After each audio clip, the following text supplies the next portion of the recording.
Why don't more infant formula companies use organic, grass-fed whole milk instead of skim? Why don't more infant formula companies use the latest breast milk science? Why don't more infant formula companies run their own clinical trials? Why don't more infant formula companies use more of the proteins found in breast milk? Why don't more infant formula companies have their own factories instead of outsourcing their manufacturing? We wondered the same thing. So we made ByHeart, a better formula for formula. Learn more at byheart.com. Across the Sky is proudly sponsored by Weather Call Services. Don't be caught off guard in severe weather. Choose Weather Call. And we have a special edition of the Across the Sky podcast. I'm meteorologist Joe Martucci. Joined with me, my weather brother in Richmond, Virginia, Sean Sublick, Kirsten Lang, and Matt Holliner are away for this episode. They are on some much-needed vacation here. Sean, I think, is this our first special edition episode where we're not releasing this on Mondays? But I think this one is special, a very special time, very special guest. That you were a very important part of this one, Joe. So go ahead and tell the folks who we've got this time. Well, we have Ken Pomeroy, and you may know him as KenPom, the statistician guru for men's college basketball. You know, with the NCAA Tournament coming up, I think I learned, or I should say coming up, it's going on now. We have the Sweet 16 going on as this episode drops on Thursday. You know, a couple of years ago, I found out that KenPom is a meteorologist, and I was like, this is crazy. But at the same time, it reminds me of something a speaker at an American Meteorological Society conference said, which is, if you give a meteorologist a stapler and a roll of tape, they think they can do anything.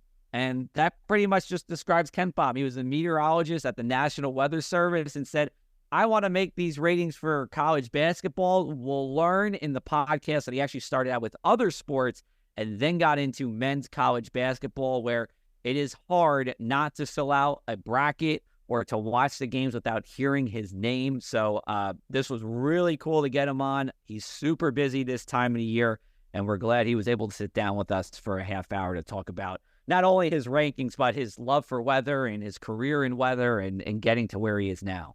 Yeah, I mean, people wonder about how they make such a jump from meteorology to college basketball. And we'll talk about that, but you got to remember, a lot of us are huge college sports fans. Most of us went to college, so we've got some of these key allegiances. You know, you and I go back and forth between the Rutgers and the Penn State thing, but you know, yes. NC State, which is very hot right now, yep, is a big weather school. We've got a lot Absolutely. of friends who are very happy about that.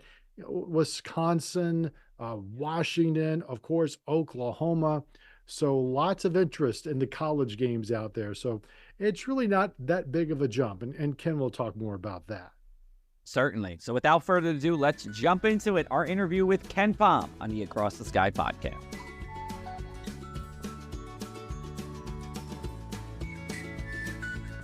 And we welcome on to the Across the Sky podcast a very, very special and very timely guest as well. In fact, this is so special, we're dropping this on Thursdays. We usually have our episodes on Mondays, but we're doing this on Thursday in anticipation for the Sweet 16, the man who revolutionized men's college basketball forever with his predictive Pomeroy college basketball ratings in the early 2000s. So you might be asking, why do we have a sports guru on? Well, he's also a degreed meteorologist, earned his undergraduate degree at Virginia Tech, and has completed his master's at the University of Wyoming. And we welcome on no other person than KenPom, Ken Pomeroy, to the Across the Sky podcast. Ken, thanks so much for being on. We appreciate it. Yeah, no problem, Joe. It's great to chat with you. Wonderful. We really appreciate you coming to us in such short notice. I have to ask, do you think you're the most popular meteorologist in American athletics as we speak? As we speak, that's probably true. I mean, it's a pretty low bar. I don't know who's the runner-up for that honor, but yeah, I'll take it. There's been a couple of meteorologists in the sports world. I think of Owen Daniels. He was the tight end for a couple of years in the NFL, but I think you got the top spot. I'm going to go with that. Well, we got to ask, we have the Sweet 16 coming up this weekend. What have you made of the first two rounds of the men's NCAA tournament so far? Well, the story, I think, has really been that the best teams have won for the most part. There were, a few upsets early. Obviously, Oakland beating Kentucky was maybe the headliner, but for the most part, the best teams have won. All the 1 seeds have made it through. All the 2 seeds have made it through, and that's pretty unusual for the tournament. So that's really the story so far. And that's one of the things where in the back of my mind, there's always this Ivy League wants to come in and do something in the first round. They play a different kind of game than most of the rest of the country. And I was so tempted to take them in my first round, but I did not have the courage to do it. What do you make of that? Is that kind of the right general analysis? Is that the Ivies are playing a different brand of ball than like everybody else, and that's why they make so much noise in the first round? Well, first of all, probably maybe one of the reasons you didn't take them was because Auburn was ranked 4th in my rating system. So that, I mean, that Yes. deterred a lot of people. They were easily the highest rated team that lost in the first round. Yeah, as far as the Ivies go, I mean, they have had like pretty amazing consistent success here in the last decade or so in the tournament, and the conference just gets better and better and better. It's pretty wild considering how different their structure is with respect to recruiting, and they don't allow 5th-year players, for instance, so they can't take advantage of the age that a lot of other leagues do. Yeah, I mean, some of it is they play a little different, although I'm not sure Yale necessarily falls into that. I think we think of more like Princeton, like funky offense that people aren't able to prepare for, but it really is now. I mean, almost a more conventional brand of basketball that they play, and it's pretty amazing. Just year after year. Obviously, Princeton last year going to the Sweet 16, and Yale this year winning their game against Auburn. Like, just amazing consistency for a league that kind of hides in the shadows most of the year. And the crazy thing with that, too, is Yale needed like a last-second basket to beat Brown in the Ivy League tournament. Brown, I think, was 14 and 17, right, Kem? Something like that. Probably not high in your ratings. Yeah, those are the stories of March, Yale, it was more than just a last-second bucket. They were down by like 6 with under a minute to go, and came back and won that game. And NC State's in the Sweet 16, and they needed a miracle 3-pointer against Virginia in the ACC tournament. They banked it in at the buzzer to force overtime. Otherwise, they would have been eliminated, and they wouldn't even be here. So it's the stories like that kind of make this time of year pretty fun. Sure. So, for the listening public here who might not be paying attention to the college basketball tournament or doesn't know that much, what are your ratings and why have they become so popular? How could you describe what the KenPom ratings are? Right. They're so they're a way to rate all the teams in college basketball. So in men's college basketball at the Division I level, there are 362 teams currently. So a lot of teams, impossible to follow them all. So it's nice to have a rating system to organize things.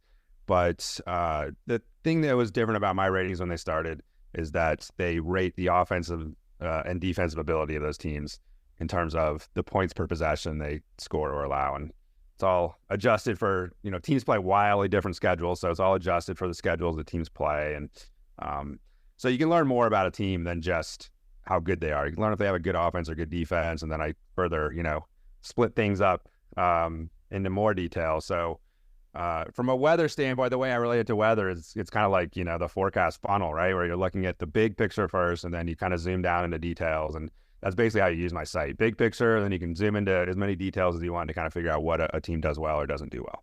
And, we should say, too, it's KenPom.com if you want to check out his website, KenPom, KenPom.com. Go ahead, Sean. No, that's fine. I was thinking about the rating system and then going back to meteorology, as you alluded to, how this is kind of a version of what we call MOS, or the model output statistics. You've got all this data, and then you put it into some kind of conceptual or mathematical model on the back end, and you get a set of statistics that you can base a weather forecast off of. And I would assume, and correct me if I'm wrong, that this is a similar kind of thing going on with basketball. You've got this humongous set of data, and you run these analyses on there, and then on the back end, you run some statistics or some kind of analysis, and you get some strong suggestions about how teams are going to perform. Is that a reasonable analogy? Yeah, it's a great analogy. Yeah, no doubt. I mean, you're basically applying, the same kind of principles to all the teams in the country, and, getting some some good like base data to start your analytical journey with. And just like Moss, sometimes there's weaknesses, I guess, in the approach. I mean, I think Moss is probably quite a bit different than maybe what I was using when I last was actively forecasting 12 years ago. But I do remember times where most of the time, yeah, Moss was great, and every once in a while you'd see something that was kind of made you question it. And that's kind of how I would say to use my ratings as well. Like, you don't want to take it completely as the gospel. It's a great starting point, but occasionally there might be things that look off, and in that case, you want to do a little more digging. All right, so let's ask the question we ask all meteorologists on this show. What got you interested in weather? It's a small field. We all know it. What got you interested in weather? And, growing up, what were you really looking out for in the weather world? Right. I was, a little different in that growing up, I was only interested in the weather from the standpoint of how it possibly would give me days off from school. There's a big snowstorm coming. I really cared about the forecast then, and I was glued to the Weather Channel. And, occasionally for like tropical weather too, I would get into that, I guess, growing up. But I wasn't necessarily like, I didn't have any dreams of like chase tornadoes or anything like that.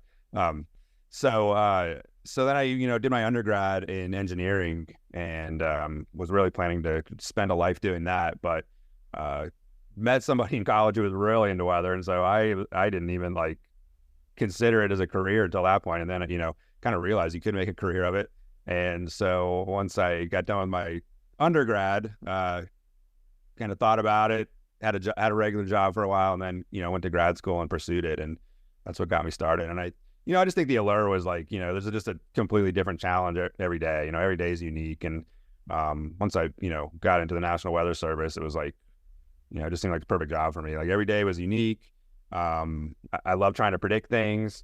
And even on days where I wasn't predicting stuff, like there were just other challenges at my job that I could take on that were different. So I really have trouble focusing on, one task. Like I get bored pretty easily. And so it was really kind of the perfect job for that.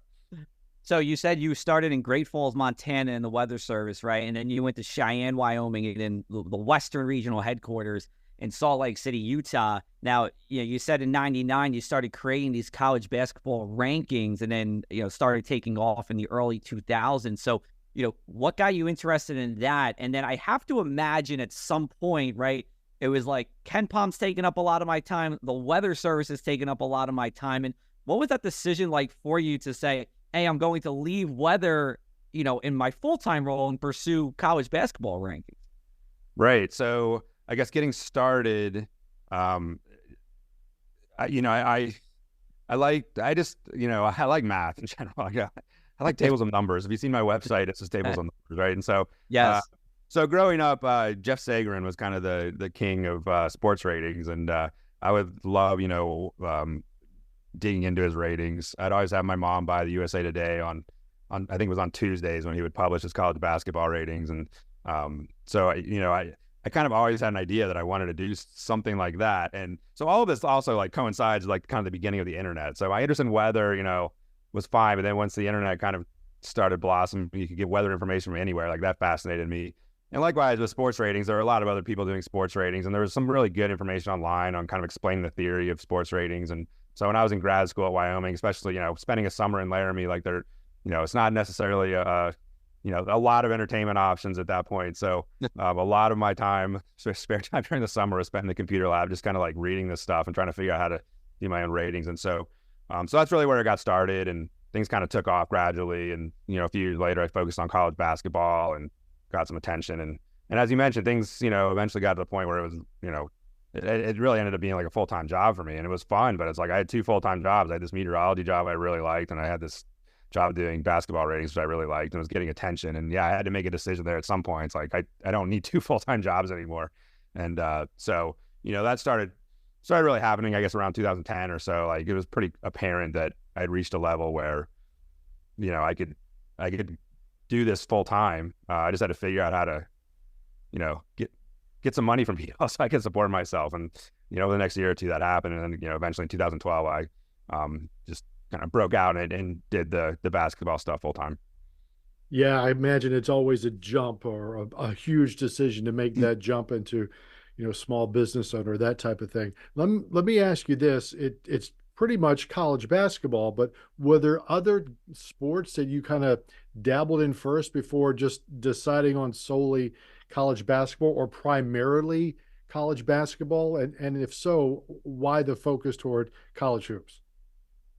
In the beginning, I was doing all sorts of obscure sports. I mentioned Sagrin, and really the thought in my head was like, he's really good at college basketball ratings, so I'm not going to like add anything new. Like whatever work I do is just gonna give me the same conclusions that he's already giving me. So I did do basketball, but it was only kind of to calibrate myself as to like what a good rating system would look like. But yeah, initially I was just like, my idea was I was going to have this rating system that I could apply to all sorts of weird sports. And so I was doing like, the first thing I did was high school football in Wyoming, which was an interesting project because there's like 60 teams and there's just a tremendous variation in skill level. Some of these schools barely have enough people to field a team, and there are, other schools that have, hundreds, if not, thousands of people, or maybe not thousands, but certainly hundreds of people at their school and would have very good teams. So that's one of the things I was doing. I was doing like college lacrosse and college hockey and like minor league hockey, and I had all these weird sports I got into. But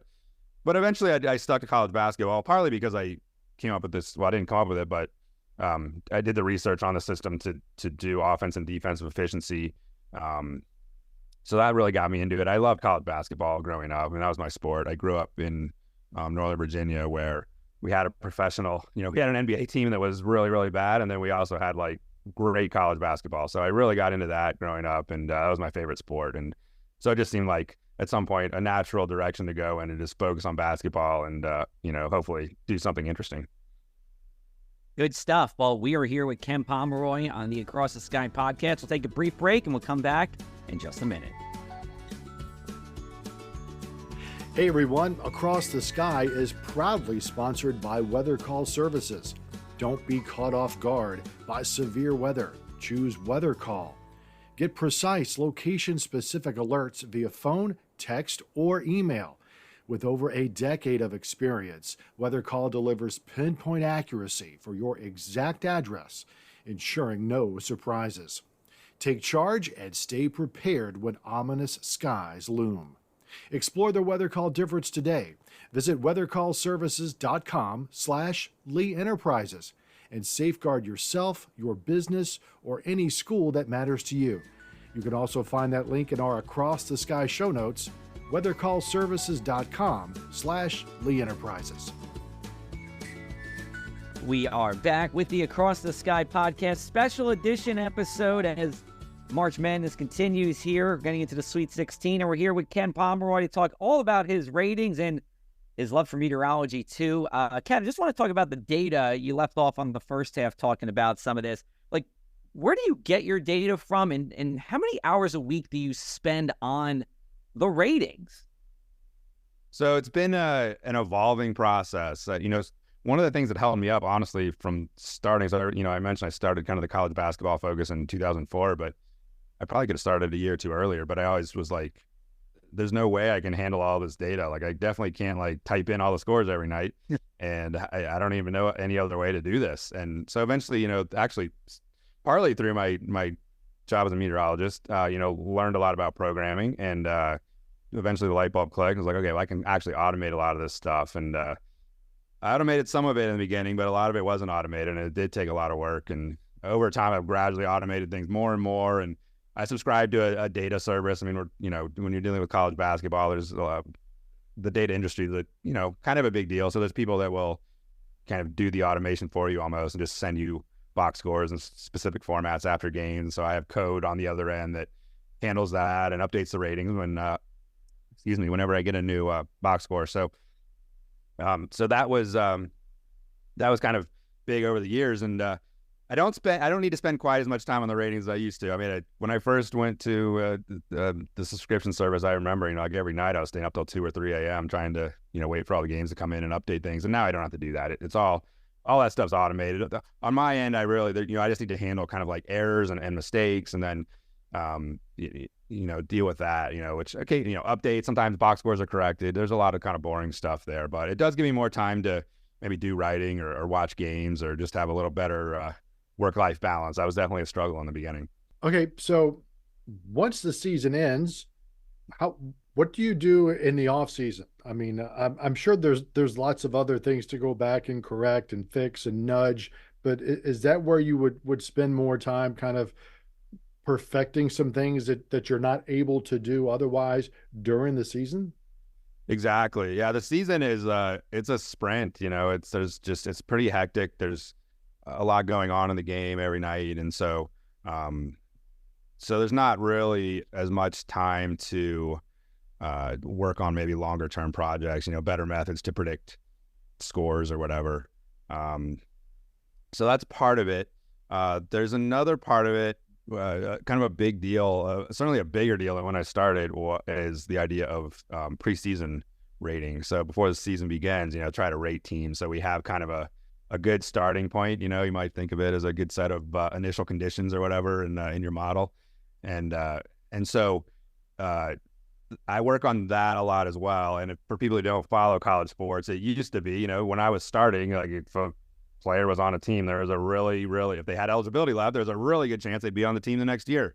But now that's definitely not the case. Like there's a lot more player movement, a lot more transferring going on. And so I do have to keep track of that a little bit in the off season. I do kind of maintain a set of preseason ratings for various programs that want to use that to, improve their scheduling before the season, or, improve their recruiting, or think about those kind of problems. So, so there is a little bit of work, but as you mentioned, it's more dealing with kind of longer term things that I have time to think about, updating the website, adding new features to the website. I don't like to do that in the middle of the season because you just don't know if something's going to break. So it's a lot of work like that, but it's definitely like, a slower kind of feeling. Time moves a little more slowly in the off season. You just feel a little bit more relaxed. So following up on that kind of, so, this tournament, right, we saw Yale beat Auburn and Oakland beat Kentucky. Like, what are you thinking as you're watching this in real time in relations to your rankings? Is like, oh, like, I knew it and I should tweak my formula, as I go forward. What's that like for you? So those thoughts do happen. Yeah, even, not even at the tournament, like even in the middle of the season, some teams might appear to be out of place, and you see a result and you think, oh man, if I could just come up with a way to like predict that. And, some stuff you won't be able to predict. Like, yeah, have you ever I think modelers understand this, but if, so Oakland was a big underdog to Kentucky. If you ever designed a rating system going into a tournament with the data that we had this year that would have had Oakland over Kentucky, your rating system actually would have been pretty bad. Like Kentucky was clearly the better team. They had a bad night. Oakland had a good night, and Oakland won the game. And so, that's something I learned early on. I obviously learned from the meteorology business, which I think gave me an advantage over other people in the sports field, is that, everything is probabilistic, and you're really trying to not predict this team is going to beat this other team. You're trying to assign a probability to that happening. And so, so that's the way I approach it. So obviously I don't know what I had Oakland as a probability winning that game, but if it was 10%, I mean, maybe looking at the outcome, maybe it should have been 15% or something like that. But you definitely don't want to overreact to like one or two things happening. I like that you brought that up, because that is also something we've started to see, in football and all other sports at this point for the past several years. It's like, oh, we're at this point in the game, so there's an 85% probability this team is still going to win, but there's still a 50% probability team B can come back. And I think there is a lot to be said for taking that and applying it forward in meteorology, or certainly some parallels there. We know a lot, and we have very high confidence toward an event, but you still can absolutely rule out these what we call black swans, I guess, on occasion, right? Right, for sure. Yeah, that's something that I've tried to impress on people. I mean, obviously it's tough, I think, for regular people. I don't know if that's the right word, but non-scientists to interpret those probabilities. Sometimes I do have a page on my site called a model diagnostics page, which obviously I also ripped off from in my meteorology days, but it just kind of lists like, all the games, like what probability they had. So all the games that had a 60 to 70% probability, how often did the favored team win and what was expected. And so it just kind of is a handy reference that, hey, you know what, if I say a team has a 65% chance of winning, like they're going to lose, 1 in 3 games. Like here's the history that proves that. So the point is not that team's definitely going to win. It's that, they're probably going to win, but they will lose on occasion. Like this is definitely a game that is, there's some uncertainty about, and you shouldn't think the result is a given before the game. I have to ask, because I'm from New Jersey, what did you make of St. Peter's making it to the Elite Eight 2 years ago in regards to your rankings? Yeah, I think that was probably the most improbable thing that's happened in the NCAA tournament. Like, yeah, obviously my rankings did not anticipate that, and yeah, one thing I also do before the tournament is provide a table of probabilities for each team making each round. So I don't know what it was for St. Peter's, but it was obviously laughably low, so low that you like kind of think, well, maybe this approach is not exactly right. Like, I probably should give a little more credit to the underdog in these situations. I kind of assume every event is like independent, and obviously once you win that first game, I've probably like underrated you pretty badly already. So the chance of you winning that second game should probably be higher. If given you win the first game, the chance you win the second game or the third game should be higher. And so those are the kind of things that an event like that kind of makes you think about. Yeah.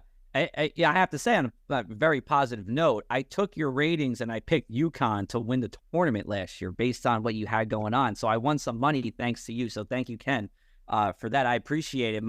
From what I read, it was like top 20 offense and top 30 defense wins the national championship. That's what I've read online. Do you concur with that? Roughly. I push back a little bit at the cutoff method. Okay.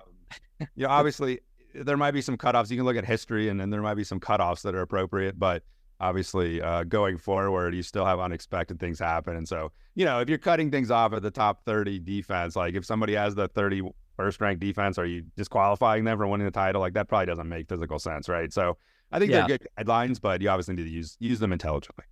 Got it. All right, so let me ask you a little bit about this without getting too into the weeds. Like the North Carolina State situation right now, they barely get in, and now they're hot, right? I mean, that's the hot team. I think it's the only double-digit seed left in the tournament. When you look at an NC State situation, right, are you able to give that any kind of weight? Or, as you said before, is each game kind of independent? There's that whole psychological idea of being in the zone, right? Is that something you kind of take into consideration as we enter this part of the tournament? So, each game is not independent. I mean, if you won your first two games, chances are you're, a little bit better than we thought you were before the tournament.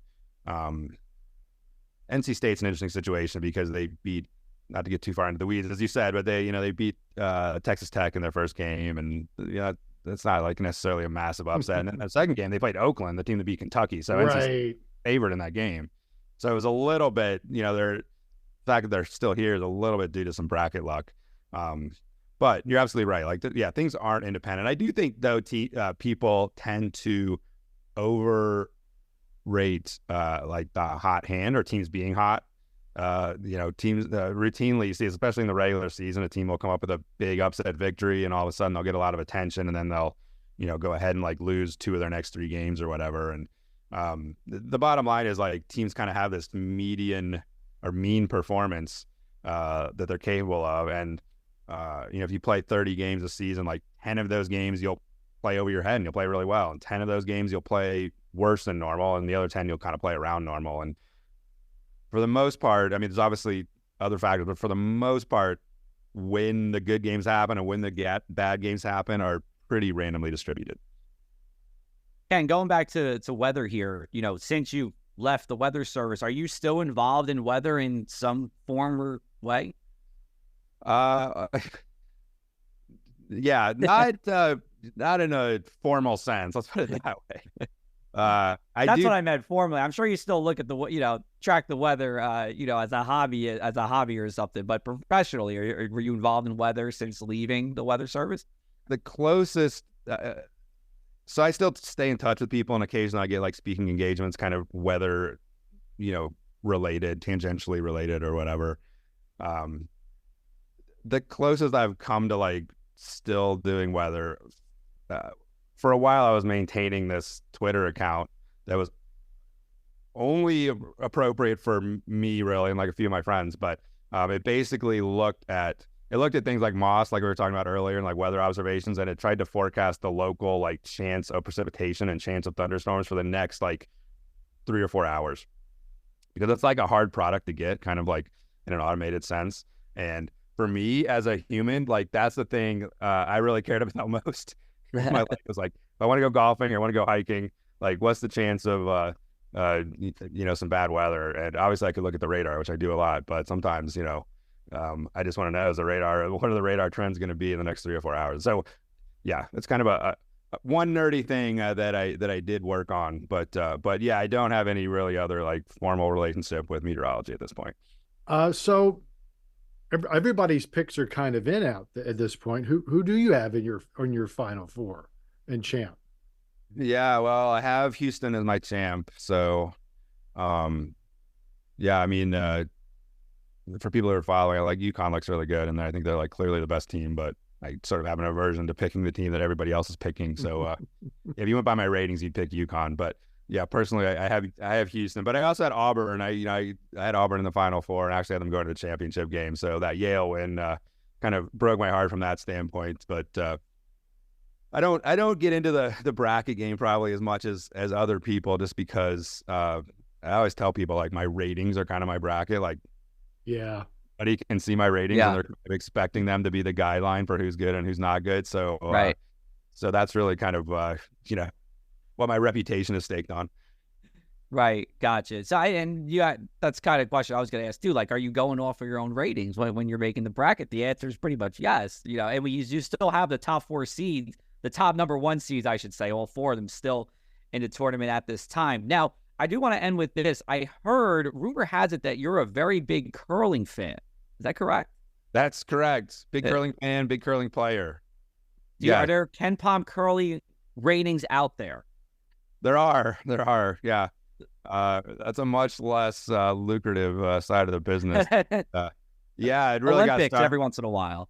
What's that? I know. I said the Winter Olympics. Every 4 years. So actually, for the last Olympics, I did get a little bit of like interest in my ratings, and they're curling's such a small sport, but there are like really like kind of successful coaches and players that are interested in my work on the curling side. So that's something else too that I work on during the summer, is kind of dealing with that. But as I mentioned earlier, my focus and attention level kind of wanes, and I've obviously done basketball for 20 years, but it's like, I had an engineering job for like 2 years. I was in a meteorology job for 10 years. Like it's hard for me to stick with something permanently. And I think the curling ratings give me another outlet from like, the basketball ratings are not, I'm not bored with them, but there's a certain routine there that's developed, and the curling ratings kind of freshen things up and give me another problem to try to solve.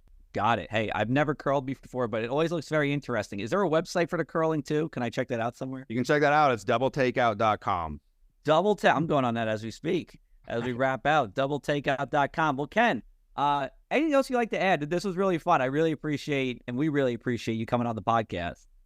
Yeah, thanks for having me on. I mean, I'm not like formally connected to weather anymore, but I always love chatting with the people I, used to work with, or people that are in the industry. I'm still really connected. Check out the forecasts. I check out the models all the time. So it's great to be able to chat with you guys. Awesome. Well, Ken, thanks so much. He's the man if you need college basketball rankings, KenPom.com. We're going to take one more break. We'll be back with you on the other side of the Across the Sky podcast. Looks like you need a vacation. Enter the 5-Hour Energy Where Will the Tide Take You sweepstakes. You could win a $10,000 dream beach vacation. Imagine jet setting off to a tropical paradise, having fun in the sun, or diving at a gorgeous reef. It's up to you. No purchase necessary. Go to 5HETide.com for official rules and to enter. That's 5HETide.com. Enter today. Ends June 30th, 2024. What an episode. I had a smile on my face, I think, the whole time, or at least internally had a smile on my face. Hey, everybody. Dude was smiling. I'm going to tell you right now.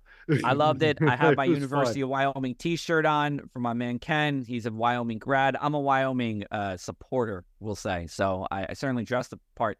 Sean, I should say in our March Madness bracket, you right now are in 3rd place in our bracket we do here at work. So you're doing pretty good, my friend.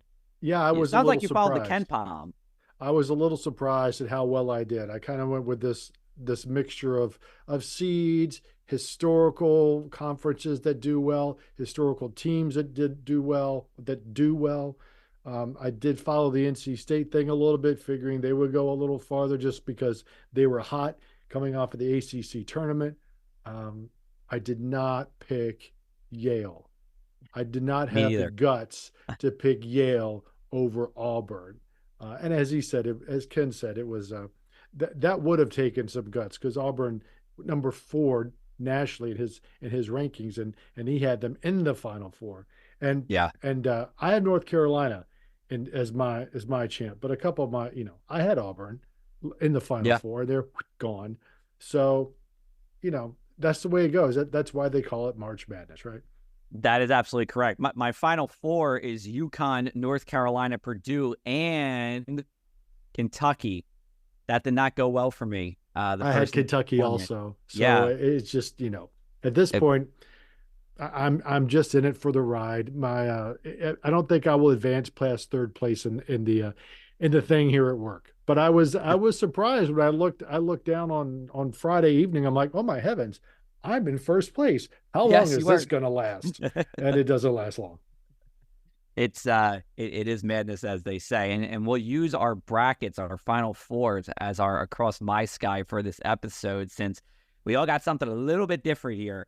But just turning it back to Ken in the interview, really gracious with his time. There are a number of similarities between meteorology and his rankings. It's very data heavy. Weather is data at its core, and how to use the data to create forecasts, which is what he's doing with his KenPom ranking. So it was cool to see those similarities, and it's interesting. It's always interesting when someone in weather gets out of weather, I feel like, because you do have this passion for it. And with him, he's gone to KenPom, and it's been tremendous for him. So it's incredible episode. If this is our first special episode, we'll have to go way back in the archives. But if it is, very fitting guest for this. Sean, so we have plenty of more Across the Sky podcast episodes coming up on our normal time, which is Mondays. You can find it wherever you get your podcasts. Coming up on our schedule, let's go through it here. Hold on, I got to pull it up. Do you have it up, Sean? No, but I mean, we've got Chris Bagaski coming up to talk about lightning again. Teresa Crimmins is coming up to talk about spring and how it's kind of ahead of schedule. We've also got folks from Colorado State when we start talking about the hurricane outlooks, because their first hurricane outlook comes out first week in April. So all this stuff is coming down the pike. So hang on, it's going to be a good time. And by the way, just as Joe said, rate us, tell a friend, give us a little star thing on the podcast. It helps. That stuff helps. Subscribe, all that stuff. It helps. So thank you very much for supporting the podcast. Absolutely. And I want to clarify 2 points. 1, this is our first special episode. I just checked back in our archives. And 2, Teresa Crimmins is coming on next Monday, April 1st, to talk about the status of spring. So that will be our next episode here. Podcast@lee.net is where you can email us if you have questions.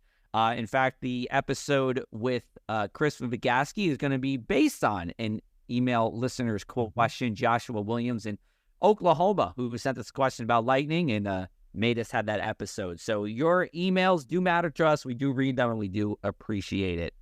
For Sean Sublett and Kirsten Lang and Matt Holliner, I'm Joe Moritucci as part of the Across the Sky podcast team. Thanks again for listening to the podcast.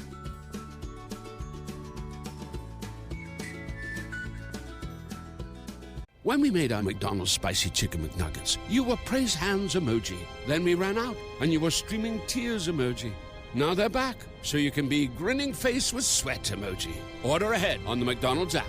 And get Money Mouth Face emoji with 2 orders of crispy, irresistible 10-piece McNuggets, spicy or classic, for just $6. Limited time only. Prices and participation may vary. Cannot be combined with any other offer. Single item at regular price. Ba-da-ba-ba-ba. How powerful is Cox Internet? Powerful enough to let your band members in Vegas, Phoenix, and Rhode Island jam like you're all in the same garage.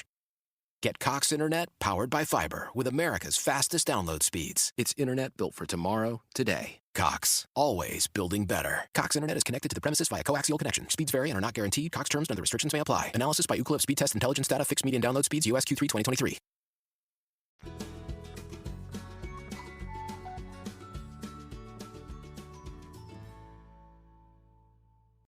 We all have that friend who wakes up early to go get everyone McDonald's breakfast, while the rest of us sleep in. This is your sign to thank them. And if you're that friend, this is us saying thank you. Just a friendly reminder that right now, get any size iced coffee before 11 a.m. for just 99 cents. And a satisfying sausage McMuffin with egg is just $2.79. Price and participation may vary. Cannot be combined with any other offer or combo meal. Ba-da-ba-ba-ba.